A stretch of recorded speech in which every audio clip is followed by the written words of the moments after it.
Yeah, it's to do funny things on here. Just with the...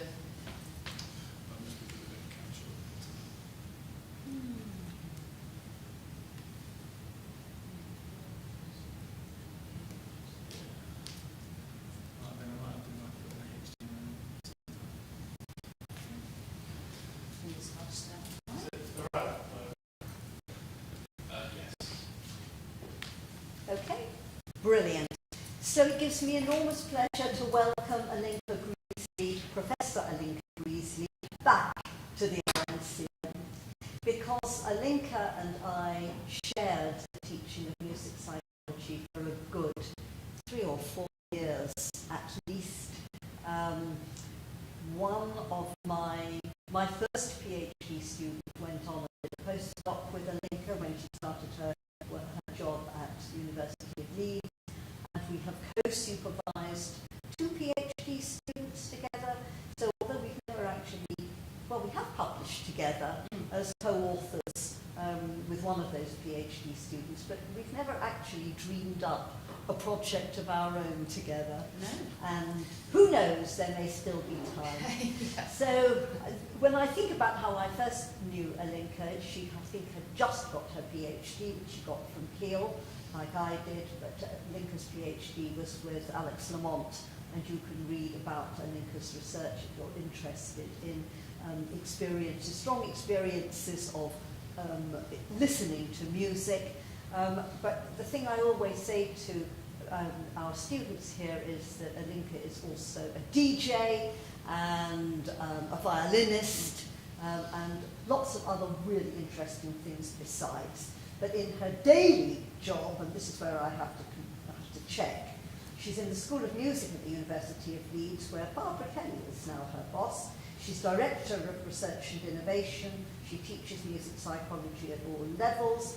I'm actually the external examiner for the MAs there, and I know just how good the teaching, not just of Alinka, but of the whole team is there. And she's brought in practically £2 million to the University of Leeds. They should be very pleased with her. And she's done a lot of work on music and deafness, so including hearing aids for music, cadenza, and the Oral Diversity Project. And she's been nominated for the AHRC Wellcome Health Humanities Medal. I think was a really terrific person to have here today with us, and I'm going to hand over to you now. Thanks a lot. Thank you very much. So today I'm going to talk about my project, Hearing Aids for Music. So the sort of findings from that project looks at the impact of hearing loss and the use of hearing aids on music listening primarily, but I'm going to pull out some of the insights for performers as well. So to give you an overview, just going to describe some of the studies that formed part of that project. I'm going to talk about the challenges and strategies of listening to music with hearing aids. As I said, some of the difficulties for performers. I'm going to talk about the limitations of hearing aid technology for music, and then also move to near the end of the talk, just thinking about some strategies that can help to improve those experiences. As part of the project, we wanted there to be a sort of an application element, so we wanted to discover what some problems were, but also use the kind of strategies and the solutions to develop some resources for people with hearing loss. And so I'm going to describe briefly the resources that we made in part of a resource evaluation study of our leaflets, our patient and practitioner leaflets as well. And then I'm going to describe some new projects that have stemmed from the Hearing Aids for Music project, so taking you through sort of chronologically. So what was the Hearing Aids for Music project? Well, really it stemmed out of the facts, it was stemmed out to some of my music listening research and also the research of Robbie Fulford, who was studying here at the Royal Northern, and he was looking at how deaf musicians perform together and with other hearing musicians. And he said at the time that something that was, a finding that was coming out of his PhD work was that the musicians were really not happy with their hearing aids. And we looked at the literature together and we realised that there wasn't actually that much on music and deafness. There was some early work by Marshall Chassin, which was talking about hearing aids and how they reproduce music, but there hadn't been a lot on sort of people's lived experience of the use of hearing aids in musical settings. So that was really the kind of background to the project, and we devised an AHRC bid. There was a collaboration between me and Robbie and also Harriet Crook, who's a clinical audiologist with a specialism in music at Sheffield Teaching Hospitals, and her PhD was on neuropsychology and music. So it was a nice kind of, we ended up getting together. It was at the 2012 Music, Mind and Machine conference. It was at Sheffield, and we sort of put our heads together and came up with the idea to do this project. We wanted to understand better the experiences of people with hearing loss and how hearing aids affected their engagement with music, to understand some of the challenges and the benefits, to explore strategies that have been used by audiologists in clinic to address musical needs, and then also, as you can see, a kind of fourth aim was to develop some guidance for people with hearing loss. So you can see in this picture here, it's me and there's my co-investigator, Harriet, and then Robert Fulford. Jane, were you Robert's supervisor? Yep. I think he was my project student. He was absolutely terrific. Yes, absolutely brilliant work done here at the Royal Northern. I was very fortunate enough to actually have 3 postdocs on the project. Next to Robert on the top line is Jackie Salter. She's an associate professor in deaf education. Amy Beeston on the right there, who is a computer scientist, and then I had an advisory board, Layla, Guy, Paul, Brian, Ruth, and another Paul, who were experts in hearing therapy, computer science, clinical practice, auditory perception, and again, deaf education. And really the project was a result of, yes, my hard work, but actually the support and the expertise of all of these people. It was very much a multidisciplinary endeavour to really understand about the experiences and the use of hearing aids. So very blessed to have such a team. Okay, so what did we do? Well, there were 5 research studies. Actually, there were 3 research studies written into the grant, the clinical survey, the interviews and the online survey. But when we started doing the clinical survey, we realised that we really needed to speak to the practitioners as well. So we included an audiologist study, and then because we'd developed these resources, we added another study on at the end. So the purpose of the clinical survey was to get a sense of what problems hearing aid users were experiencing with music. So we handed this out in audiology clinics, and it was just a quick 5-minute survey, so something that they could complete while they were waiting for their clinic appointment, and just ask, have you been experiencing any problems? Does this affect your quality of life? Have you talked to your audiologist about this? And also, what were the outcomes of those discussions? We then asked the audiologists, we asked about their experiences of addressing musical needs in clinic, so asking about how much they were having discussions with people about music, and how much confidence they had in providing advice about music, and also in programming hearing aids for music. So we asked the audiologists how they approached it and what they thought. The next study was an interview study of 22 hearing aid users, and we made sure that half of those were musicians and half of those were just listeners, because we wanted to get that perspective. So that was the interview study. The online survey then was a national survey, as you can see, with 1,500 hearing aid users. So a really big survey, and we used some of the kind of issues that had arisen in the initial brief clinical survey and the interviews to tap into hearing aid users' experiences of music in both recorded and live context, and also to ask about their general engagement with music. And as I say, then the resource evaluation study was evaluating the resources that we designed using the findings of the previous studies. Now there's a number of publications that are stemming from this work, sort of written it up as we've gone along, and you can see at the bottom there in the blue box are the resources that we've developed. These are all freely available on the website, which is musicandhearingaids.org, so you can access those, and we've also sort of written up some industry publications as well. What I'm going to do is just summarise some of these findings at a high level across the studies, rather than sort of going into each study and saying what the findings were. Okay.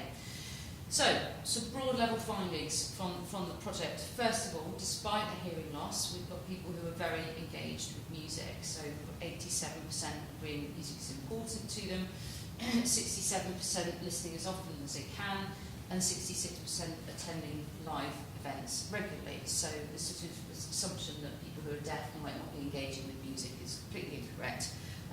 We found that sort of the commonly reported functions and uses of music were similar or reported to be similar for those with hearing loss as has been found in the literature with general populations. Of course, there is a slight problem that with a lot of the studies on music listening, you know, your level of hearing impairment is actually not a question that's asked, so we can't be certain that there aren't any people with some form of hearing loss in some of those prior studies. But as a general trend, you know, those with hearing loss are using music in the same ways as we've found in prior work for pleasure, for relaxation, for health and well-being.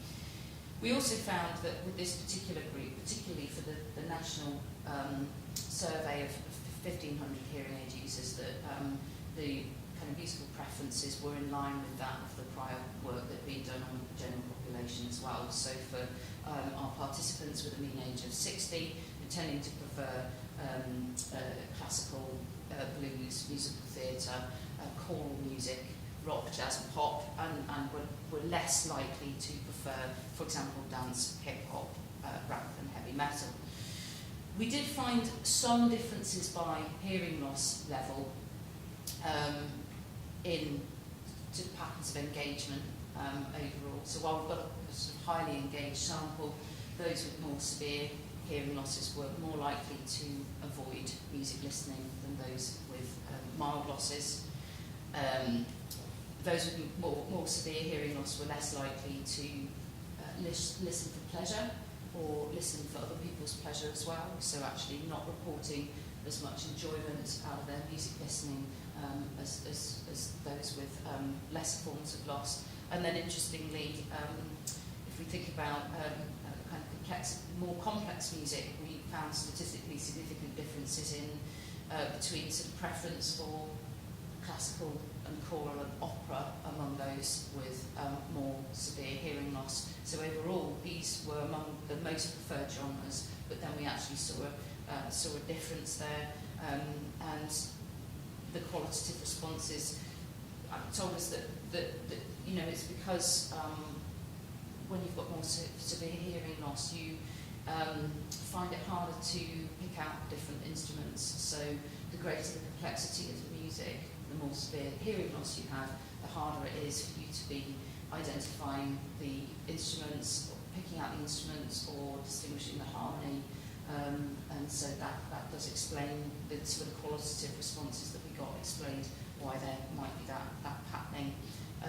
So quotes like, any music with lots of instruments is harder than solo singer or player. Another quote, single instruments such as piano, violin or solo singers are easier to appreciate than orchestral or choral. Just another quote, I find it hard to differentiate sounds in orchestral music and prefer chamber for that reason. So with the more severe hearing loss, so just you know, experiencing more problems with more complex music. And that we also asked, you know,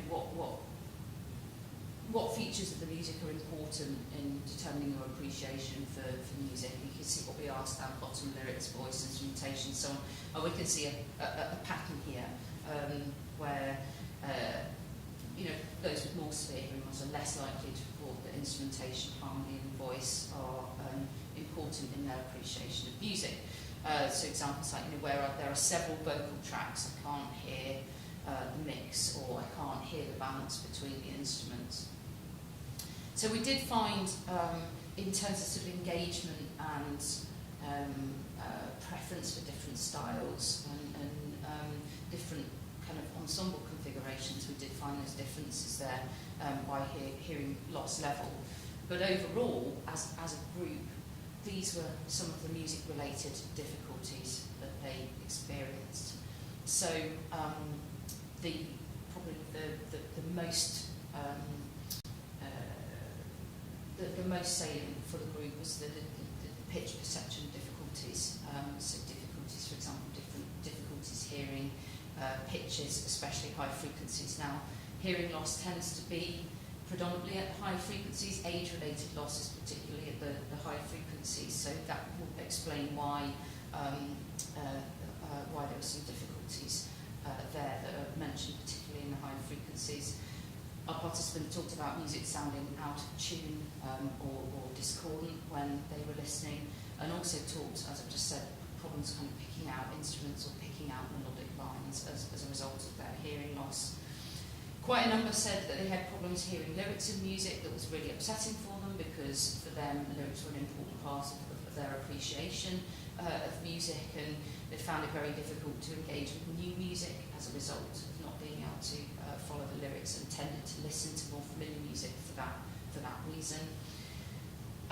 Some comments were around lack of clarity or sounds blending or blurring together.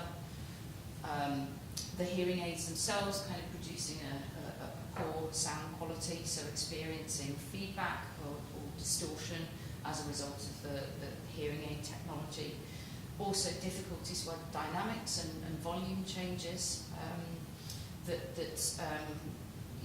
some of which can be caused by the actual the hearing aid not being able to cope with extreme changes in volume due to the compression strategies that are used. So that came up.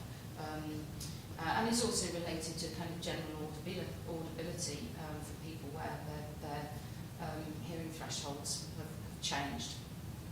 It was definitely the case that live settings were more challenging than recorded settings. In recorded settings, people can move the speakers, they can turn the volume down. In a live setting, you don't have control over those elements, so we're experiencing more problems, and the hearing aids often were distorting,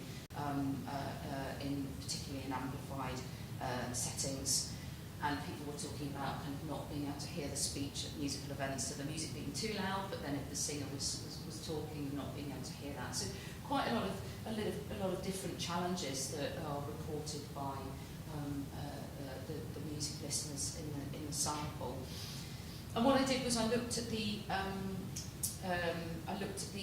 interview data from the musicians, and then also some of the open-ended responses from the national survey as well, just to pull out some of the performer difficulties. Again, pitch perception problems are absolutely the thing that comes up the most across the different studies, and also source separation.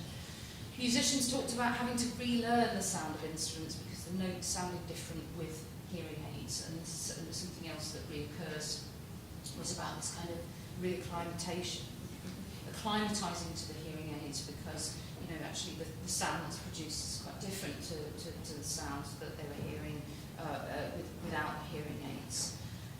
Hearing aids, they talked about, as I've just said, artefacts like feedback and distortion occurring as a result of the hearing aids. So feedback is when the sound that's amplified sort of escapes back down the ear canal and is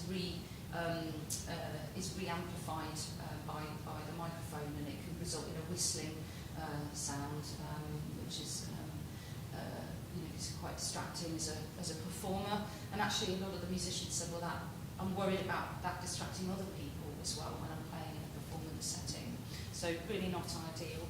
Quite a number of performers are saying that they would prefer to play without hearing aids, and choosing whether they want to use their hearing aids for performance or not, because music is generally quite loud, and certainly with those with mild losses were saying, I just take them out. Sometimes it causes some balance issues, but I hear it with more clarity than I do with the hearing aids in. Obviously, the more severe your hearing loss, you can't just take them out. You have to, you have to to use them. The musicians talked about difficulties switching between speech and music programs, like not being able to hear the conductor in rehearsals, so missing cue points. You can imagine how frustrating that is if you're sat in an orchestra and you can't, you maybe having to rely on your desk partner or someone. Oh, what did he say? I don't know, what was that? What was that cue mark? Where are we going from? So that being a sense of frustration when performing for the musicians.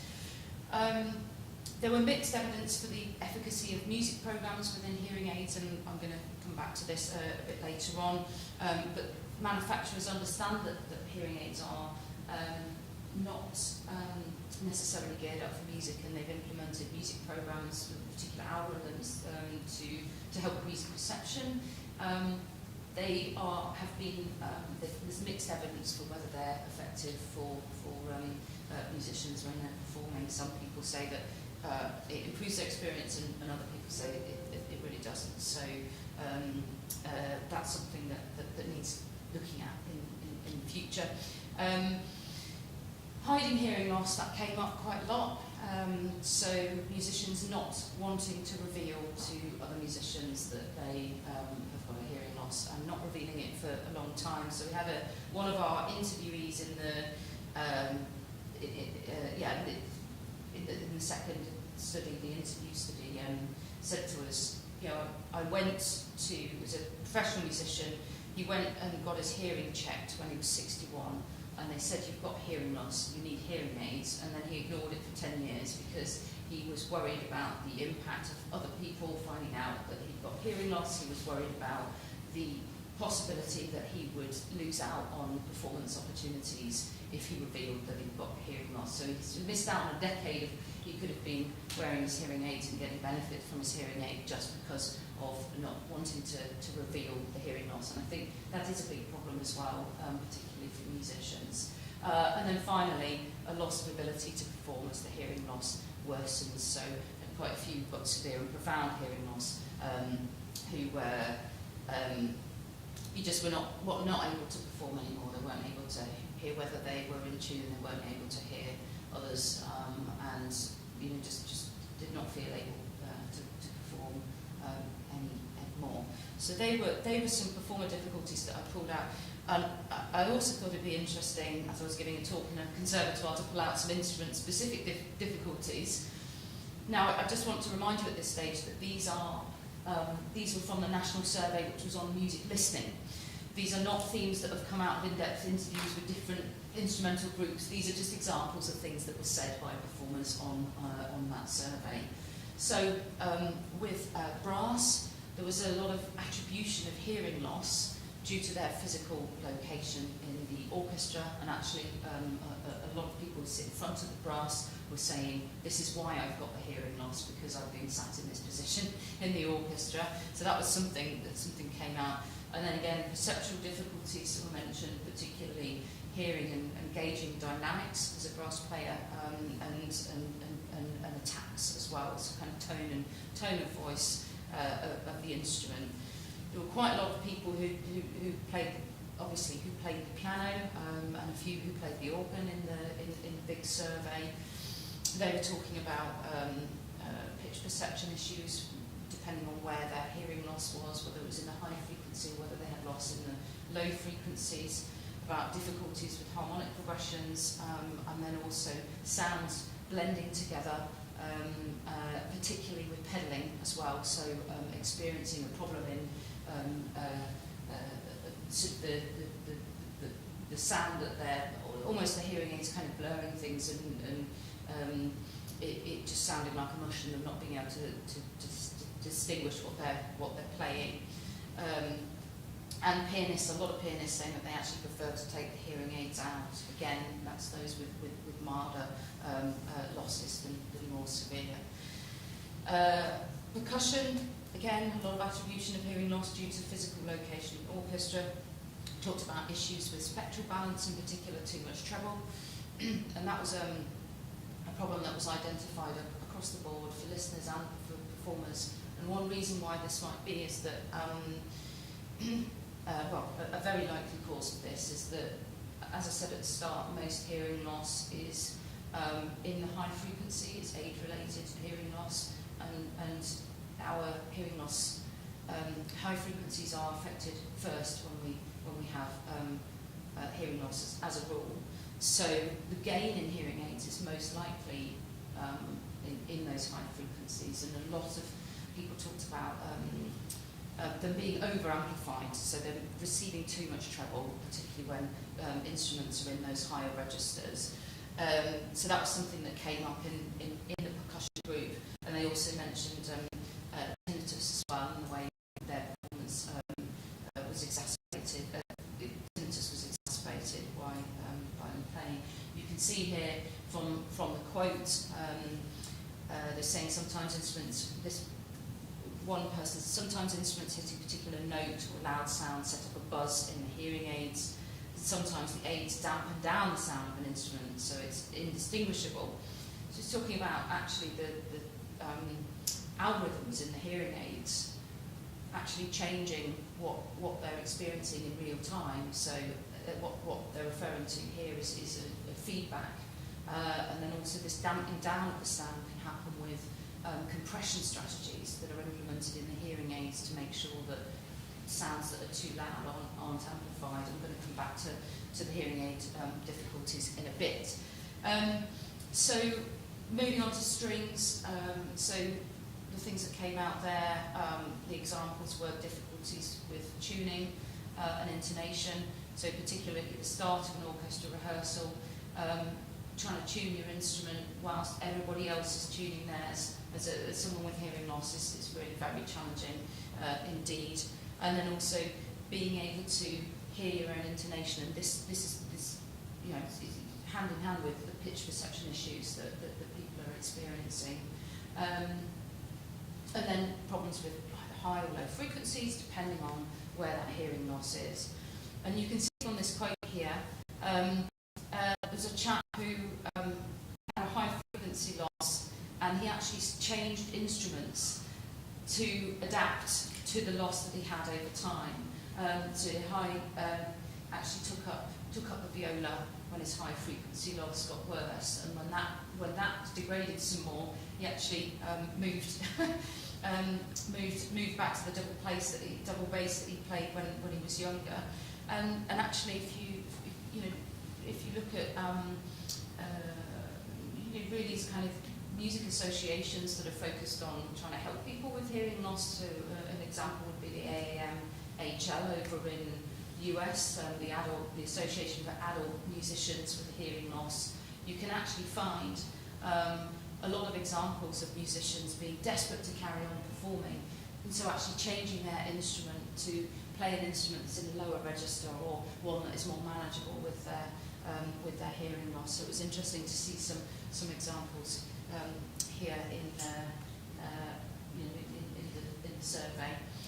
So last couple of slides on the instrument-specific difficulties. So for guitarists, difficulties distinguishing chords, and difficulties in live settings with amplified guitars, causing a lot of distortion with the hearing aids. So that's a couple of examples there. And there's a quote there from a harpist, playing the harp is so near the top of the strings that the sound is distorted, so I take my hearing aid out. So there's quite a lot of examples of, in order to perform well, I need to take my hearing aid out, or I need my hearing aid in other settings. So they're not fit for purpose for some musical performance. So that's the strings. Then voice, so problems pitching, loss of ability to sing in tune, difficulties particularly in larger choral groups with differentiating the harmonies, and then the problem of occlusion as well. So when we're singing, we cause vibrations on the kind of the bony portion of the ear canal, and we've got vibrations going into our inner ear, but we've got also vibrations coming out of our ear canal as well. And when we plug those up, it's all going inwards and nothing's coming out, so it changes, but our voice sounds different. because of that occlusion effect. So when you've got hearing aids in, then that it can make voice sound very different to how it would ordinarily. And you can see here participants saying, my own voice sounds completely different to me now, more brassy, more harsh and less resonant, and it would be due to that occlusion effect. Find a couple of points then. Woodwind, again a lot of woodwind, remarking in the online survey comments that they feel that their hearing loss is due to sitting in front of the brass and the percussion. Quite a few woodwind players talking about feedback as well. So it seems that certain instruments, the clarinet, the oboe, the flute, violin, that cause more feedback than others because the hearing aid incorrectly identifies it, the tones as feedback, and so suppresses them. So there's lots of clever sort of signal processing that goes into hearing aids to help with speech perception and make them increasingly sophisticated for speech perception, but they have a negative impact on music perception. And then finally, just the conductor saying, picking out instruments, hearing out different harmonies, and the balance of the different instruments is really difficult. And as the hearing loss becomes increasingly severe, it becomes harder to work as a conductor. So we had quite a few examples of people saying, I've had to stop conducting because I just can't. I can't get that. I can't hear well enough. The pitches, the blend. It's really got me very anxious, and I'm going to step away from it now. So lots of actually really quite heartbreaking accounts with the project as well, of people just having to give up because they're experiencing so many difficulties. So why all of these difficulties? Well, it's about the first is about the perceptual consequences of hearing loss. When we hear sound waves, they come through the ear canal. The eardrum vibrates from the incoming sound waves and sends these vibrations to the tiny little bones. You can see on the right-hand side there just how small the bones are in your body. Those ossicle bones translate the vibrations to the cochlea, which is a fluid-filled structure. And inside the cochlea, there's very important structure, well, many important structures, but one of them is the basal membrane that houses the organ corti, and that's where your hair cells sit. And these are organised by frequency. So I've got a little example down there in the right-hand corner of sort of keyboard, and you see the basal membrane goes from high frequency down to low frequencies. And those hair cells will resonate, and they will be activated at certain frequencies. And when they're activated, what happens is it changes the potential within the cells, and it fires to the auditory nerve. So it's the movement of the hair cells at a particular frequency point. Now, if the hair cells are damaged, then they can't perform that role of here. They can't introduce that movement that's needed in order to activate the auditory system. So this is why you get such pitch perception problems, because when there's damage here, these hair cells are not moving in the way that they need to move in order to for us to be hearing this sound. And when they're completely damaged, then you wouldn't be what we call a cochlear dead region, then you wouldn't be hearing this pitch at all.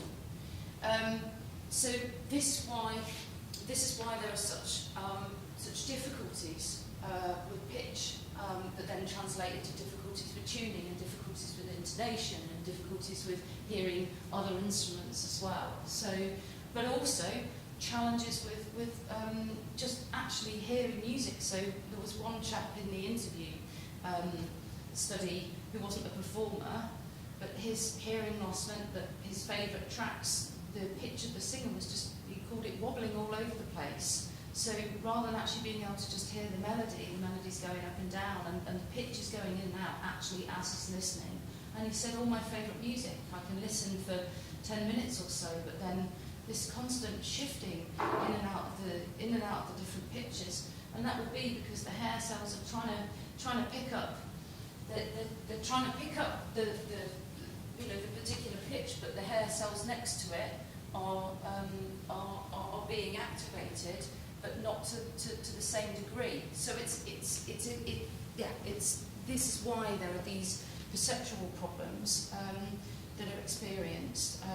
And Brian Moore, who is a emeritus professor of auditory perception in Cambridge, has done a really good paper looking at the perceptual consequences of hearing loss for music. So, this threshold elevation is, when we have a hearing loss, we need the sounds to be louder in order to activate the hair cells. So we need things elevating. If they're not, then we might miss out those frequencies. There can be loudness recruitment, and that's kind of results in it's for those with hearing loss, the difference between something being bearable and something being too loud is reduced. So it can be sudden changes in volume may be really perceived as quite unpleasant for those with hearing loss. So reduced frequency selectivity, that's what I've just been describing as a result of that damage in the cochlea. Diplocusis can happen. This is perceiving different pitches in different ears. I was just describing this to somebody earlier. It's really, so you hear A in one ear and a B flat in the other. As a musician, absolutely debilitating, really. Often putting a stop to performance altogether for people with diplocusis. Tinnitus, I think we probably all have a sense of what tinnitus is. It's a sort of loud ringing in the ears in the absence of external sound source. And then hyperacusis is commonly felt as a common condition as well, which is a heightened sensitivity to sounds which may make listening unpleasant. So there's some of the kind of perceptual consequences of hearing loss for music. Hearing aids do help. They enhance sounds, they help them to make them louder and clearer. There are many accounts of the ways in which they help are. If I don't have my hearing aids in, all I hear is the thump, thump, thump of the bass. I don't hear all of the musical elements. Or I can now hear the lyrics much clearer. I wasn't hearing the lyrics and I didn't understand, but I put my hearing aids in and actually I can hear again. I can hear the lyrics in the music. And then also on the performance side as well, so you can see here, after being fitted with hearing aids, I returned to greater ability on stage and gained in my confidence, abilities and skills. A chap who didn't, he was like, I didn't realise how much I was missing, and the hearing aids gave that back for me. So there's lots and lots of kind of positive accounts, but there's also a flip side to it, which is about the difficulties that are experienced with hearing aids.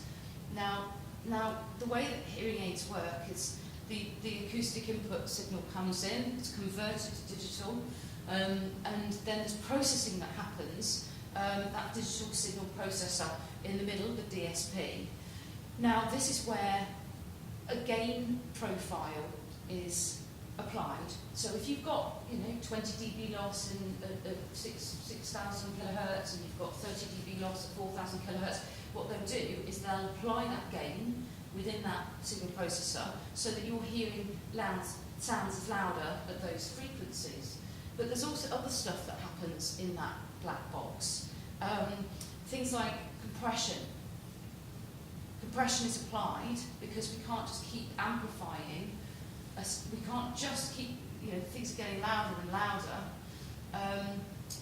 You don't want your hearing aids to be amplifying potentially dangerous sound for your ears. So there's a limit, and at those really loud volumes, compression will set in so that your ears don't have the sound too loud. There are other aspects of the DSP like feedback cancellation and noise reduction, but these can actually have a negative impact on music. So the things that are there for speech, so feedback reduction, well, sometimes the hearing aids misidentify musical tones, as I said earlier, particularly oboes, clarinets, flutes, as feedback, and so it suppresses. And similarly, the hearing aids can misidentify music as noise and suppresses it. So what you've got for the hearing aid user is an experience where they're listening to music or they're in a rehearsal, and suddenly the hearing aid's decided that something is feedback, or it's decided that it's noise, and it just cuts out, or it cuts down to a low level, and that's really really distracting, and means that they're not able to either listen or to hear fellow performers. So one of the biggest strategies that the audiologists can use in order to improve hearing aids music is actually turn off those adaptive functions for speech, because they have a negative impact on music perception. Same with the compression strategies that are implemented to, for safety and to kind of improve experiences in relation to speech perception. Actually, they don't always work for music. In particular, music where you're going from, for example, pianissimo to fortissimo in an orchestra quickly. The hearing aids don't deal with that very well. And a lot of the musicians who've really done quite a lot of homework into the hearing aids themselves are saying, I want more of a linear, I want a linear amplification, not compressed. I just want to be able to hear all the sounds, and so that actually that gives me a better dynamic range. So problems there with the dynamics and the compression, how the hearing aids are set up. Another issue is that the hearing aids they don't sufficiently amplify the low frequencies. So a hearing test starts at 250 Hertz, which is like ignores the lower half of the piano, for example. So if gain is being applied, we're looking at a PTA test, an audiometry, a pure tone audiometry test. You're looking at 250 Hertz, you're looking at 500 Hertz, 1, 2, 3, 4, 6, 8, up to there. But you see, it doesn't always include amplification strategies of frequencies that sit below that. So people complaining that the hearing aids are not sufficiently amplifying the low frequencies. But there's also a flip side to that, which is that hearing aids can't amplify all the low frequencies because it would become cacophonous. You'd hear everything. The buzzing of the fridge would be too loud. As you were walking along, it would be deafening if hearing aids were amplifying everything, low frequency sound to a great extent in everyday life. So it's a balance there, but it definitely doesn't take into account, for a pianist, for example, they go in and they get a hearing test, and the lowest thing that is presented to them is 250, they have no understanding of whether they've got hearing loss at those lower frequencies, for example. So problem there with kind of frequency balance and then gain, and where the amplification is being applied and how much. I've talked about artifacts a bit already, and then also sound quality. So here they all are. Here are the different difficulties that we've got with the hearing aid technology, and I think probably the dynamics, the compression, the frequency range issues, the distortion and too much treble were overwhelmingly the ones that were mentioned most. Now I really like this diagram by Ramirez and Herbig because it really shows very clearly what the problem is here. Hearing aids are designed for speech. Speech has quite a limited frequency and dynamic range in comparison to music, as you can see depicted on here. You've got frequency range along the bottom, we've got our audible range as human beings, from about 20 to about 20 kilohertz. Not everybody can hear up to 20 kilohertz. Some people can hear up to 12, up to 16 kilohertz, but that is generally believed to be the audible range. And music sits in a much, you can see there, we've got a speech banana there, where speech typically sits in terms of the dynamics and the intensity. But music is much broader. It's much, much broader. But the hearing aids, until recently they had an input peak limiter of 95 decibels. Well, we know that even in an orchestral concert, we can be going up to 110 decibels, or if you're playing ring cycle or whatever, even louder. So we've got hearing aids that have got a limiter at this point, and we've got a lot of these live contexts, these live music contexts, where the sound is going much higher than that, and then the hearing aids are blocking. So it's just becoming completely distorted at that point. So, and some participants know, I don't know whether you can read that, it's in a bit, probably should have made it a bit bigger, it's a bit small, but there's a participant here saying, playing on stage, with these high volumes, it results in distortion. I now have Widex hearing aids, and they have good microphones that can take up to 107 dB, and that's the maximum dynamic range of hearing aids at the moment. So that's a kind of raise up from the 90 dB limit of previous hearing aids. So a lot of musicians are actually quite happy with Widex hearing aids because of that extended dynamic range. But you can see here, my wish for an improvement would be for a hearing aid that would produce a wider frequency range as well. So most hearing aids seem to fall off at 6 kilohertz, but actually I'd like something that gives me the full range. So we've got a hearing aid that's been increasingly designed and sophisticated for speech perception, and speech has these particular parameters, but not designed for music. And the hearing aid manufacturers implement these music programs, so particular algorithms that they feel are more beneficial for music. But there's really mixed evidence from the hearing aid users about whether they're actually useful for music or not. Some people very positive, as I said earlier, some people sort of neutral, can't really tell the difference between that and my speech program, and some people quite negative and saying, what's the point? It's not improving my music at all. Now, we don't know exactly what's going on in the music programs. We need to know, it would be good to know, but due to commercial sensitivities, the different manufacturers won't let us know what they're doing in that music program for music.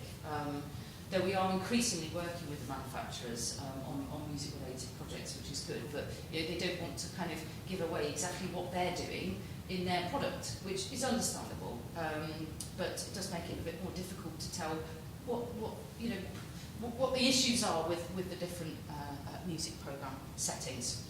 Okay, so that's some of the limitations of the technology.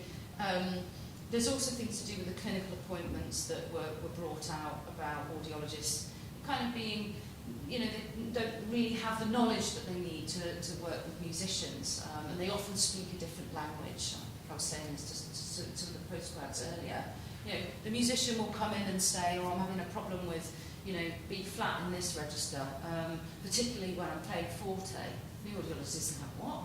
B flat, forte. They don't know how that translates. The audiologist is used to talking in kilohertz and sound intensity levels in dB. So there can be a kind of translation problem there right from the start. Another big problem is that the audiologists are not trained in music perception. So in our audiology survey, 1/3, 37% of the audiologists had had some form of training on music, but that was predominantly at a manufacturer event or CPD.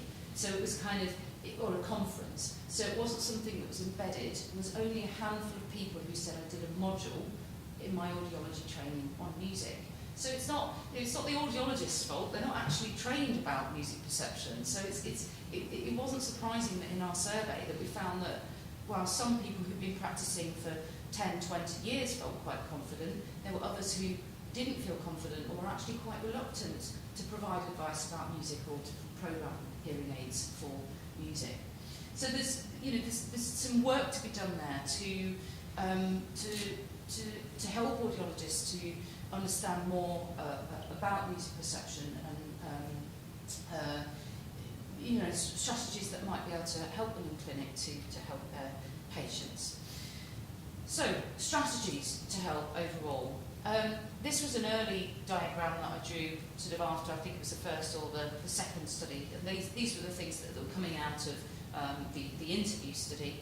Just the strategies that the hearing aid users can use, potentially removing the hearing aids, perhaps adjusting the volume, changing programs, see if that works, or moving in relation to the sound source, or perhaps the use of other technology like streamers or assistive listening devices. But there were also kind of personal attributes, and there were a lot of people who put their hearing aids in and didn't like the sound that they were hearing, and therefore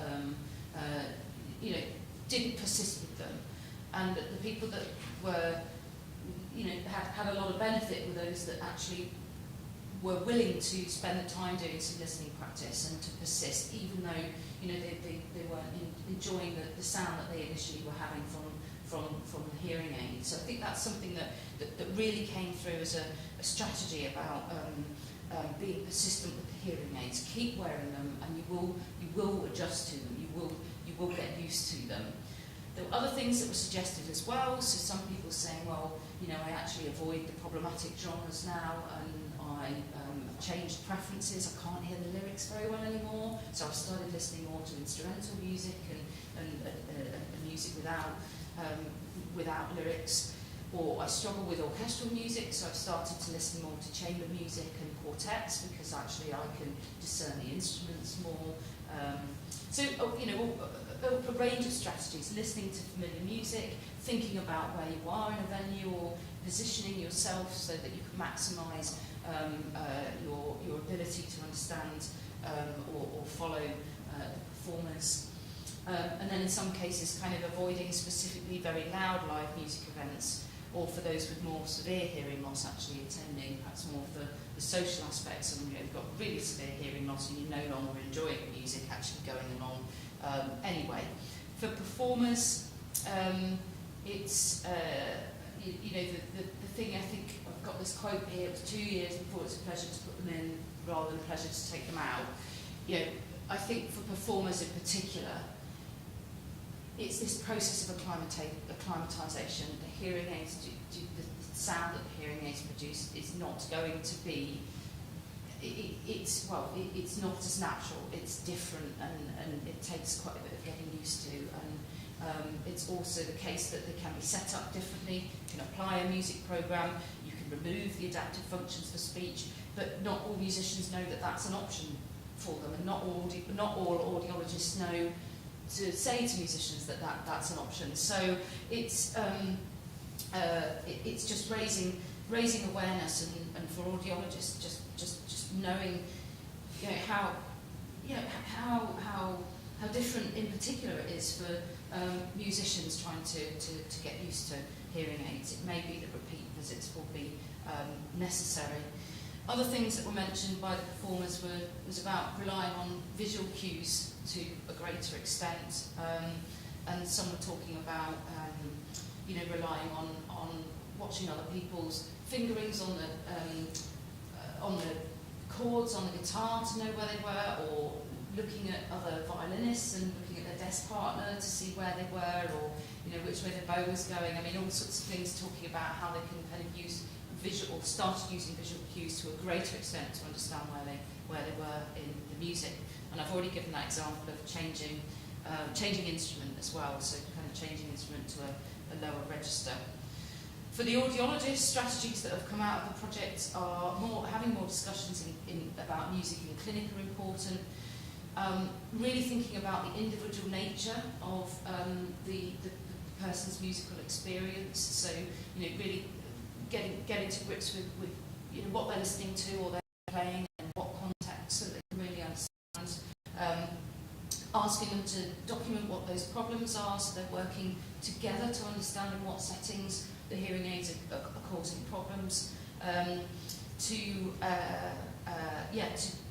use tools to determine how the hearing loss profile fits with different instruments. So a number of audiologists who've been using our resources have said that this in particular, this chart, has been really helpful for them in clinic to understand better what the musicians are. You know, they come in and they say, okay, the piccolo, I'm having these problems, or, you know, I'm playing the bass, and it's like, okay, right, I've got a good sense of where that is now. So, you know, we just need to be kind of producing and developing resources like this that can help to bridge the understanding between the audiologist and the musician. And what we've done is we've developed, and I will come to a close soon because I think we've run over a bit. You said 40 minutes. We've developed these resources. Just to see if I've got them in my bag. Actually, I think I brought them with.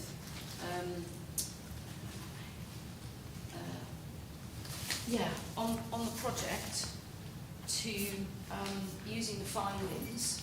So just do what? Sorry. Oh no, I haven't. You could so you could hand these around though. If you just wait a moment. Do you want to? I need these as props, but you could hand one of these out to everybody. Okay, so we developed these resources to try and help. So we developed one for patients.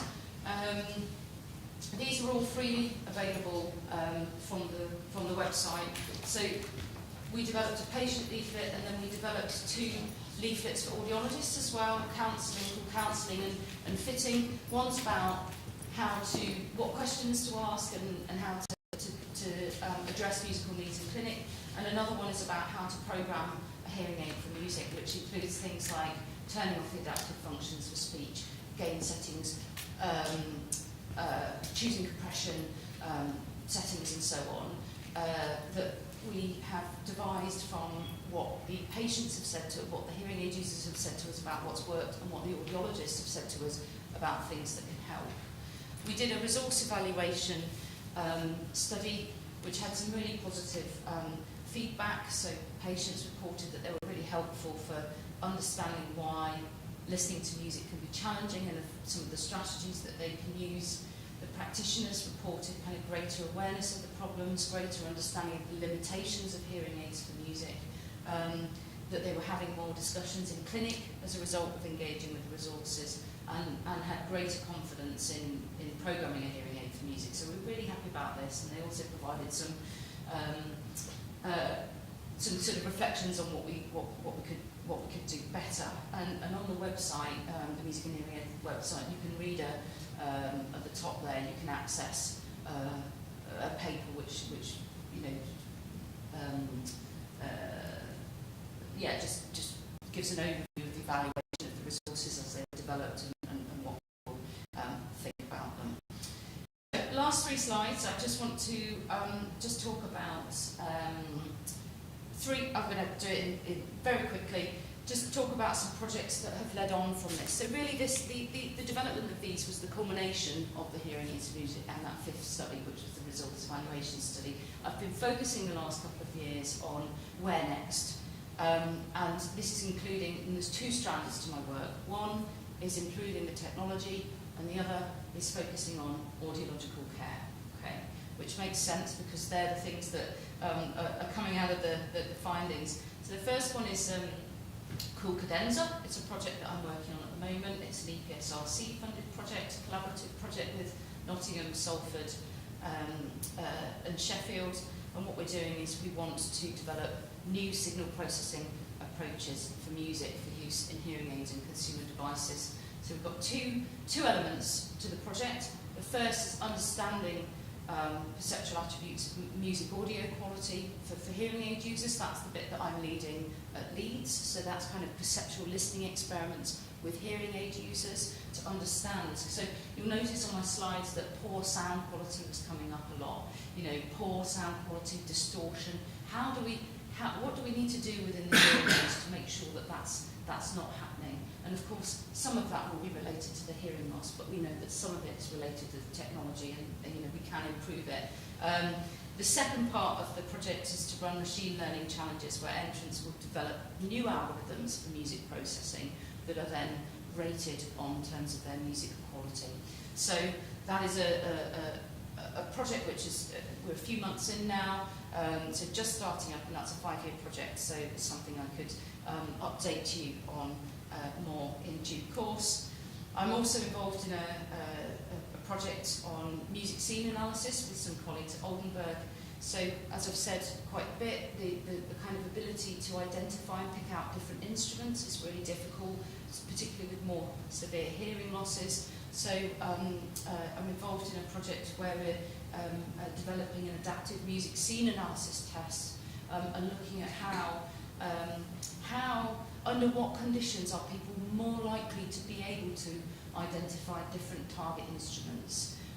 So looking at kind of the complexity, so the number, what the target instrument is, how many instruments are in the mix, the target to mixture ratio, and aspects of kind of localization cues as well. So we're just writing this up at the moment, but we've been looking at patterns in kind of ability to correctly identify target instruments, and it is kind of negatively correlated to hearing loss. So the more severe the hearing loss, so that maps onto what the Houghton participants were saying, the less likely that they are to be able to correctly identify. But the tool will enable us to understand in what conditions they will be able to better identify instruments, and we can use that to develop sort of mixing strategies to help people. And that's part of a kind of, it's part of a broader research agenda that's happening at Oldenburg to look at remixing for people with hearing loss. So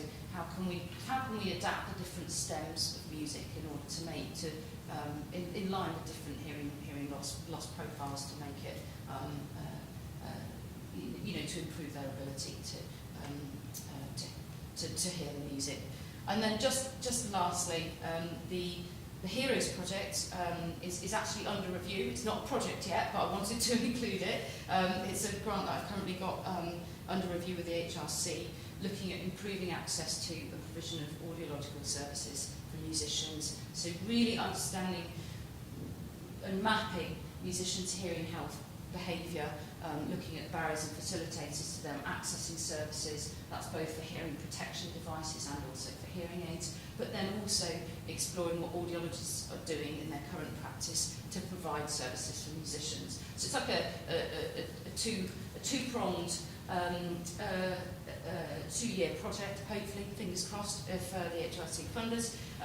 And that's with Dr. Samuel Cooth at Manchester in hearing sciences, and in collaboration with, as you can see at the bottom, Help Musicians, the MU, BAPAM, and the British Academy of Audiology. So keeping everything crossed for that, so that we can, really develop some targeted behavioural interventions to improve access to and provision of audiological services. So, summary slide. Right, we're going to get to the now.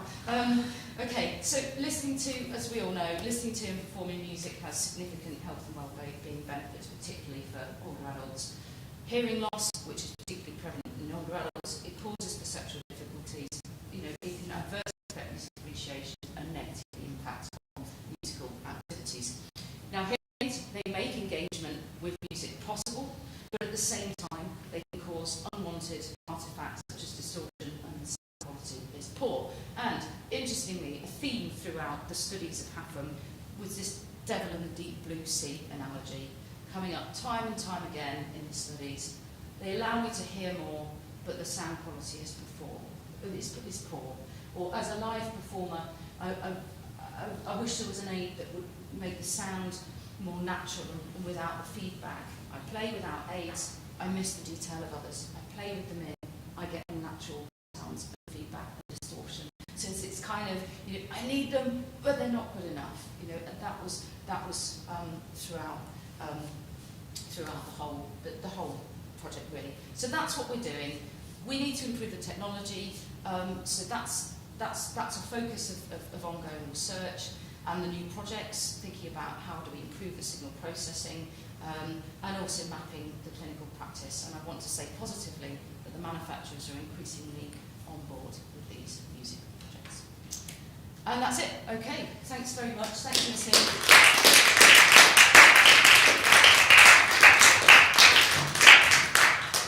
I want to know you're standing next to. Sorry, right, yeah, well, I was going to say, that's my co-investigator, Harriet Crook, and that was when we're down at Westminster for our Health Humanities Medal Award, so I'd like to include that on the last one. So great. Thank you so much. Such a fascinating talk. Who are you working with at Oldenburg? Kai Seidenberg, Robin Track, and some others as well. Yes. So it was, we were just sort of talking about some of they're doing work on source separation, you see, and remixing, and we talked at a couple of conferences about how that collaboration.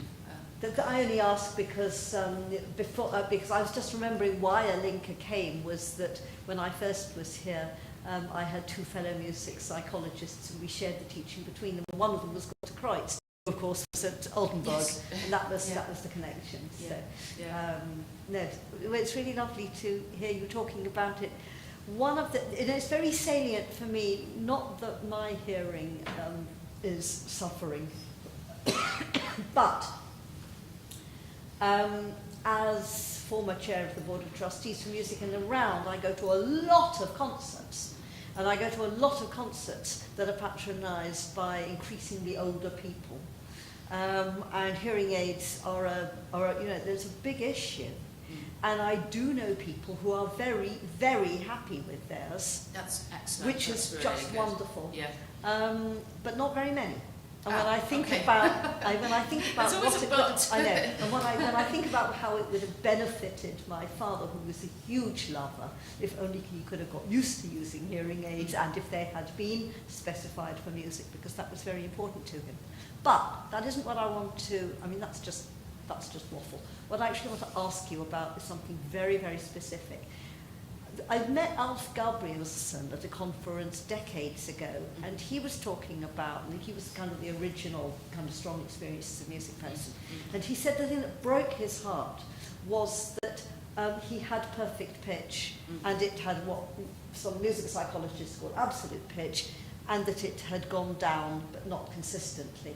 And I was reminded of this when my very dear friend Christina Rees, harpist with absolute pitch, harpist who can tune her harp without or could tune her harp without reference to any kind of electronic device, said she had really enjoyed our performance of the Mass in B minor. The only problem was it sounded as though it was in C minor, and she could not make sense of it because her absolute pitch has gone with age.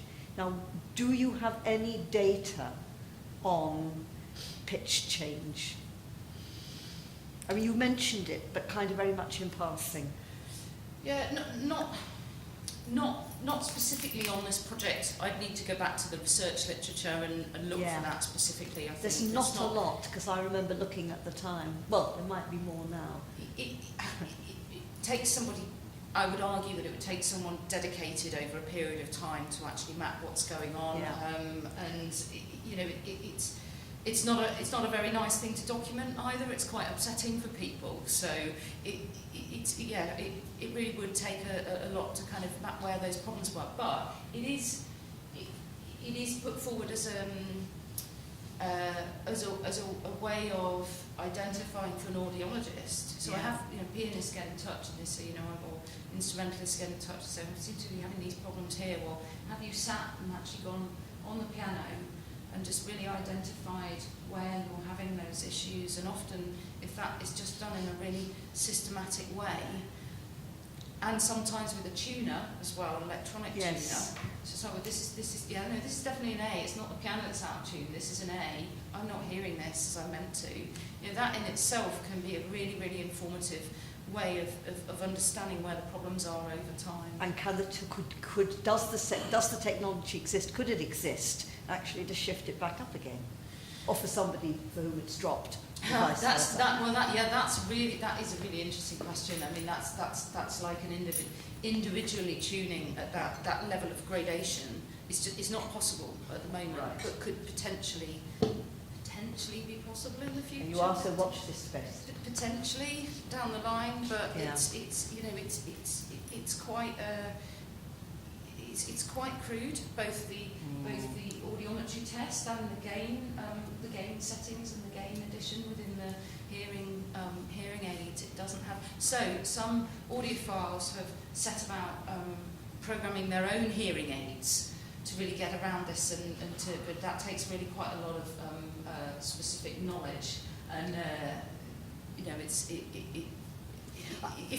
I don't know that everybody would be able to do that, but if there was some way for musicians, and it has been suggested that there needs to be specifically a musician's hearing aid. Yes. But the hearing aid manufacturers say, this is what we're trying to solve. Is we're trying to solve people having a conversation in a noisy restaurant, or at a train station with all the overhead noises. So they're focusing on sound identification, so that when an individual is in a setting like that, the hearing aid goes, oh, hang on, I know this sound, it's an underground sound, to reduce that background sound and focus in on speech. There's a lot of sophisticated work being done on speech, and the manufacturers are not prioritising music in their R&D, despite its, as I say, that there are some, I don't want to diss manufacturers at all, but we have manufacturers on board in our projects, and we're increasingly sort of trying to engage them to work on this. So sorry, that was a very long-winded... That's fine. No, thank you. We can talk about it later. Yeah. Questions from other people? Larry first, then. Hi, thank you. I really enjoyed that presentation. I'm super interested in the DSP that's alongside this, and particularly that it sounds so similar to huge amounts of conversation in video conferencing. So when you want to create high fidelity music modes for music in Zoom, you just go through exactly the same processes. It's designed to accentuate siblings, speech ranges, and that has to be changed. And I wondered if there had been conversations between that technology, which has come on so much in the last few years, and this technology. I mean, also, I'm very familiar with the problems of black box technology for certain types of DSP, and I wondered if you had people take them apart, reverse engineer them, really look at what's actually going on there, and I suspect, I think you said there were some musicians who've done their own sort of jailbreak. Yes. That sounds like it could be a really rich territory. So no, in answer to your first question about kind of learning from the video conferencing, I think that's a suggestion that I'll take away and certainly ask the group. And then in terms of reverse engineering, I'm not sure whether that's possible with the hearing aids. I guess it could be, but it's not my. I think that's why I'm working with with Salford and Sheffield on that side of things, and the kind of computer side of things, because that's not my background. But that's certainly a suggestion that I could take back, whether we'd be able to actually understand better. How would you do that? Would you know how to do that? No. Well, except that there must be ways to control. If you can switch on and off certain features, there must be ways to hook up computers to these things and to see degrees of what's going on. So it'll be the same, I imagine, the same approaches that people use with jailbreak phones. And there are people who do this, specialise in this kind of work. Salford does sound like a place to start. So, but I mean, there's also the music, the technologies that are out there that allow you to adapt signals in this way are known. And there is a limit of how many there are and the extent to which they can be applied. So you could also do that by putting signals through them and seeing what's happening to them. That's certainly it's certainly an approach that some of the researchers in these collaborative projects can take to actually know what the outputs of their hearing aids are. I think for the audiologists, the one thing that they find frustrating is that when they're in the software, in the clinical appointment, they can either apply the music program or not.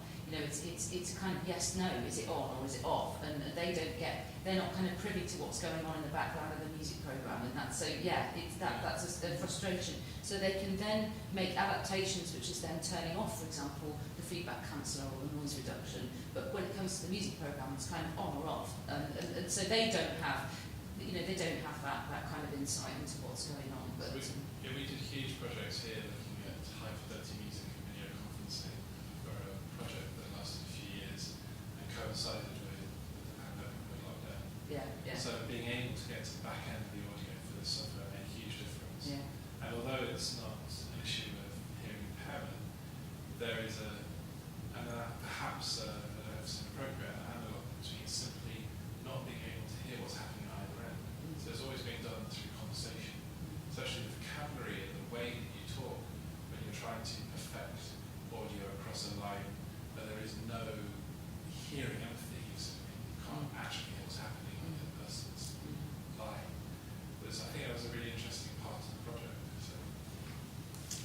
thank you for that comment, and let's have a chat afterwards as well. I think that would be really interesting.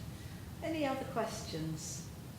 Yes, Just sort of off the back of that, so most of the options that would need fiddling with, by the sounds of it, aren't available to the audiologist to mess with in the interface of the DSP, is that?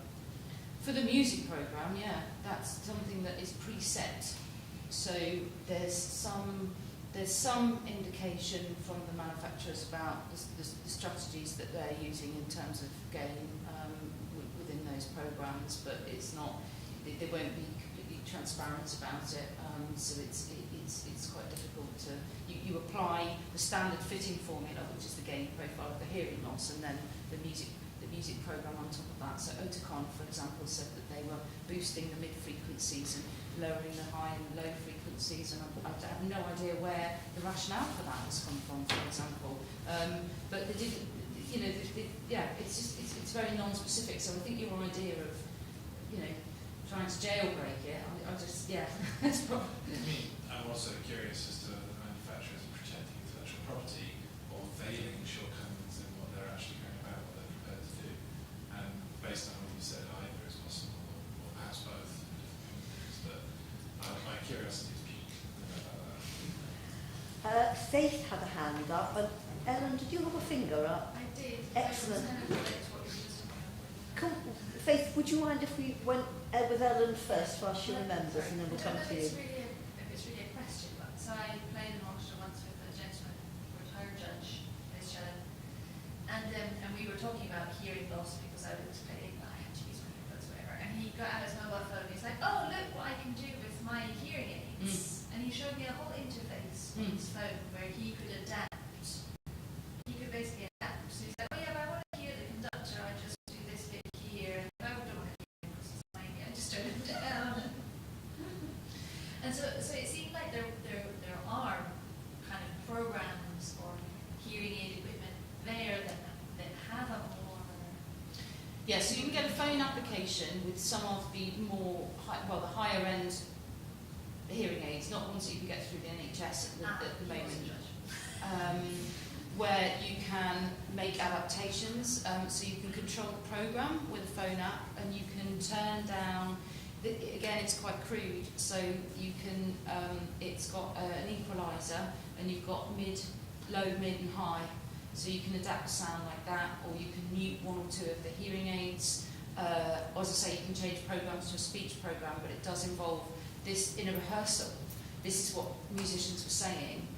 It's very difficult to either go beep, beep, beep on your hearing aid to change the program, or to go into your phone to change it to the speech program, to hear the conductor, to then change it to the music program. I mean, often, the conductor, stop, right, okay, again, or gives an instruction, so what would you'd be fiddling around or trying to change it, and then by the time you start again, it's really difficult. It's a really difficult situation. Rehearsals are a really difficult situation to manage, actually, for musicians with hearing loss. But then again, we do see that with the listeners as well. They go to a concert and they can hear the music, but then when the person is speaking on the stage, then they can't make that out. So it's just kind of, yes, good point. There are, and I think what we need is, well, personally, I think we need phone applications. Some people turn on their hearing aids and they're on or off, and that's it. They're not bothered about making changes, or if they do think that something's wrong, they're still too lazy to make changes. As someone said to me once, "Man is lazy." That's Volker Kernau. He said that people want to put their aids in and they just want them to work, whereas musicians are much more discerning because they have a much kind of more fine-grained level of auditory discrimination needed, and if you give them an interface where they can change things, that would be ideal. If they could change their own, but the compression strategy, for example, okay, that's not working. I want to try this. I want to try that. Some sort of interface, and I've been working with Imperial. Actually, we've got a PhD student who in design engineering down there. And again with the manufacturer to think about how we can design an interface that would allow the hearing aid user to make adaptations to the signal processing in real time, to know and understand what would improve things. Larry's looking interested. Well, iPads, I mean, musicians are using their scores on their iPads. There should be a little window for the hearing aids. Yeah, it's getting it all to talk to. Again, it's back to the manufacturer to. Yeah. Is there a high fidelity commercial headphones that will allow you to, just by tapping them, flick from noise cancelling to turning the microphone on to allow access, which I don't have profound hearing loss in any way whatsoever, but it's actually quite helpful sometimes. Yeah. I can hear more of them on certain than I can off. So I think the potentially technology is actually there, and relatively straightforward to it. It's exactly the same with video conferencing again. You can't hear the speech. You can't hear the music if you're speaking. You won't hear the speech if the music is on, so it has to just be a one button flip once it's set up. So yeah, I think that is interesting. Faith had something to say. Yeah, thank you. It was really interesting talk, and I'm really sorry I missed the first half. Oh, no worries. I'm sure that was interesting too. I was just wondering if you had any remarks about affordability, because we know musicians are the most well-off group of people in the world, and a lot of this is quite expensive. And I wonder if the potentially limited benefits for musicians in particular, coupled with the cost, would be doubly off-putting. Yeah, that's a really good point. It is the case that you can get more advanced aids if you pay for them in independent clinics. However, I would say very strongly that the quality of hearing aids these days, you can still get a pair in an NHS setting. And increasingly, actually, on this issue, increasingly Bluetooth and increasingly with an app. Only not everywhere is doing it, but it's coming in, you see. And so the technology is starting to be more advanced in the NHS settings, but it is still the case that if you want that aid where you have got a phone application and you can do some basic equalisation, then you are at this current stage more likely to be getting that if you're going to an independent clinic. So I could see why, but that will catch up. That will catch up. But Alinka, is Help Musicians not offering grants? Isn't it exactly the kind of thing that you can apply to a charity for? Well, they've got an absolutely wonderful scheme at the moment, the Hearing Healthcare Scheme, the Musicians Hearing Healthcare Scheme, where musicians can go and get a hearing test and can get bespoke hearing protection to protect their ears. Whether they, Sorry. I think that's finished now, isn't it? The Help Musician Scheme for hearing. Yeah, no, it's still ongoing. No, the Hearing Health, absolutely, it was. I worked with them on some. They've got a paper out in psychology of music, I think it was, where I interpreted their data, which led to them developing their scheme. So basically, for those of you who don't know, it's a scheme where you pay only £40. And you get custom-made... For a hearing test and custom-made plugs, which are kind of £160 normally. It's just an absolutely fantastic scheme for musicians. But there isn't anything for hearing aids. I mean, if musicians could go and get, their hearing tested and get fitted with hearing top-of-the-range hearing aids, I mean, I'm not sure musicians would be there anymore. I still think if there were, I think if applications were made, Help Musicians would look at those applications. Yeah, I really do. I mean, I do, but also BAPAM as well, who provides services for sort of audiologists. I'm not sure they'd then go ahead and pay for the hearing aids, but they could certainly provide consultancy to establish what the problem is. But just coming back to your point, yes, I think it is off-putting because at the moment, so I don't think I've got it on here, but I've got a graph which shows you for the big national hearing aid user survey, 1,500 hearing aid users, how helpful are your hearing aids in recorded settings and how helpful are your hearing aids in live settings? So the modal response, so the response that ticked the most was 8 out of 10. Great, okay. How helpful are your hearing aids for live music recording is 8 out of 10, that's fine. But the average response for both settings was 6 out of 10. So we've got, a situation where how good are your hearing aids for music? Well, on average, 6 out of 10. Oh, great, I've run out and spent £3 grand on those. They need improving, and they are improving, but it's slow progress on the music front. And I think, but, okay, my last point, as a positive point, is if a musician is needing hearing aids because they've got a loss and their audiologist said, you need hearing aids, they should try and get them as soon as possible, and that might involve getting NHS hearing aids, which are of a very high quality, that tend to be Phonak or Oticon hearing aids, and start acclimatising to them. That's what I would be saying to the musician. Get hold of them as soon as you can. It might not be the top of the range with bells and whistles, but the hearing aids you get from NHS are still very, very good hearing aids. I love the idea of hearing aids providing bells and whistles. Well,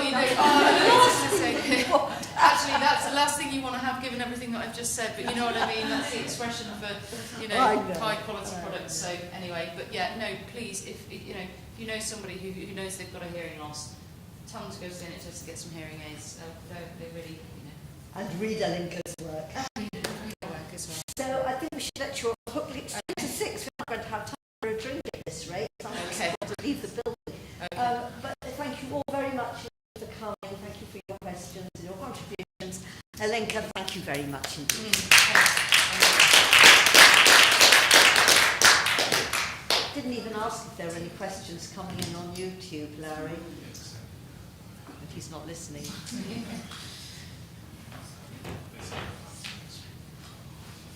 I think you'd probably just take your memory stick out. Yeah. And somebody will come and collect the computer. So they will do it.